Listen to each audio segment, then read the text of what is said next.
Fala família, aqui é o Ranieri e hoje eu vou compartilhar uma história que um jovem veio conversar comigo no atendimento. Eu achei muito legal da parte dele se abrir, mas ao mesmo tempo me chamou a atenção e me preocupou algumas coisas, como por exemplo, falando sobre o evangelho estar um pouco é, sensacionalista demais, ou parecendo um show demais, ou a gente fazendo de todas as formas para fazer com que o público fique à vontade. Isso me deixou bastante preocupado, porque de fato, será que nós estamos fazendo culto para Deus ou estamos fazendo culto para as pessoas que estão indo lá?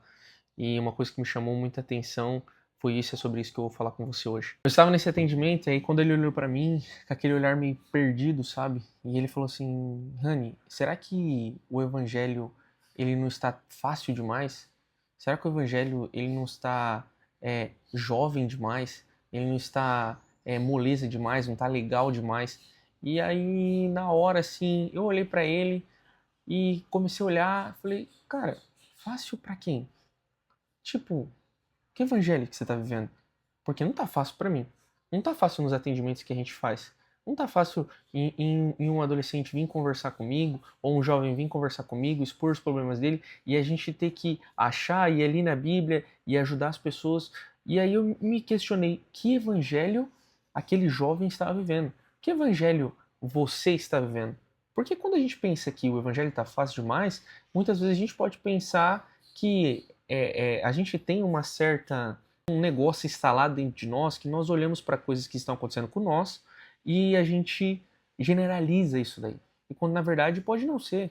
Então o evangelho está fácil para quem? Que evangelho é esse fácil? E eu comecei a me questionar. Falei assim, cara, você está jejuando?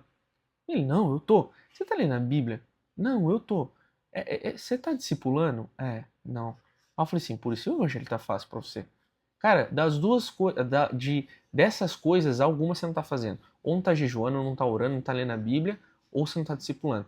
O evangelho, quando você faz essas quatro coisas, ele não tende a ser fácil. É muito difícil tirar uma hora do seu dia para ler a Bíblia, é muito difícil tirar um tempo para orar, é muito difícil você jejuar e é muito difícil você discipular. Discipular, caminhar com alguém, não é tirar aquela uma hora semanal, não. É caminhar com a pessoa, é ver as dificuldades dela, ver isso.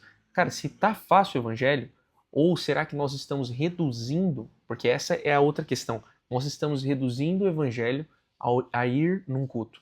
Nós estamos reduzindo o evangelho a ir num culto, levantar nossa mão e falar que o Senhor é santo. Cara, nós temos que ir, nós temos que congregar. Mas agora, você está reduzindo a um horário o evangelho? Então, não é o evangelho.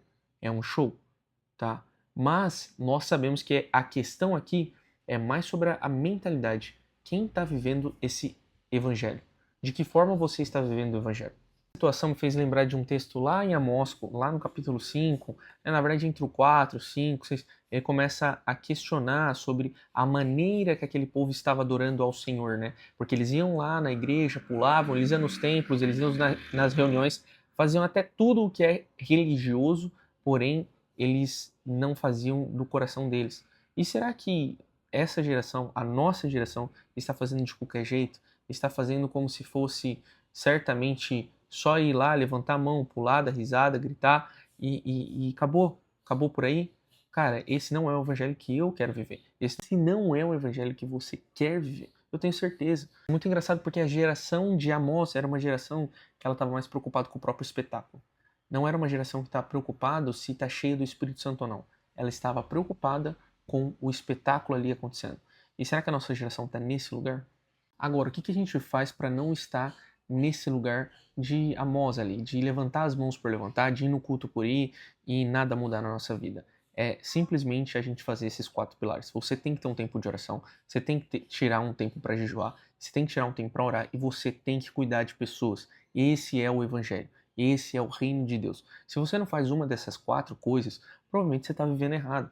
Provavelmente você está vivendo o evangelho de oba-oba. E aí, claro, o evangelho está fácil. Não, o evangelho não está fácil. Você não está vivendo o evangelho de fato.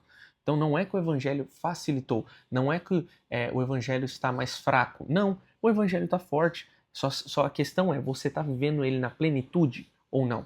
Ou você está vivendo ele para você ficar mais rico, você ter mais influência, ou você ganhar as coisas que você quer, Não, o evangelho não é sobre isso. O evangelho é sobre a gente carregar a nossa cruz e ir lá e fazer discípulos. Esse é o evangelho. O evangelho não é um lugar onde você vai se beneficiar dele de uma certa, olhando aos olhos do mundo. Não é um lugar de investimento. Sabe que se você investe 10 e você volta 50, não é nesse lugar, pelo menos não aqui na Terra, tá? A gente vai ter os nossos galardões? Vai, no céu, não aqui. Aqui o evangelho é um lugar onde você mata a sua carne. Paulo escreve na prisão toda hora sobre o que é ser um cristão de verdade.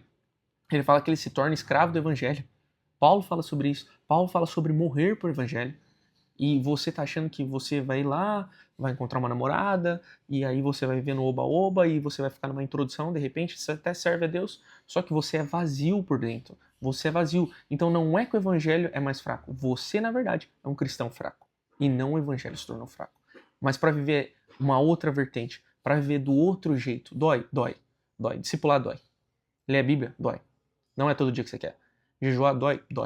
Orar, dói muito. Não é todo dia que você quer. Não é todo dia que você está disposto. Mas você nasceu para isso. Cristo te chamou para isso. Então, assim, se você chegou até aqui, eu quero te incentivar e te encorajar a viver o evangelho de fato, o evangelho do sobrenatural. Fica com Deus e até o próximo vídeo.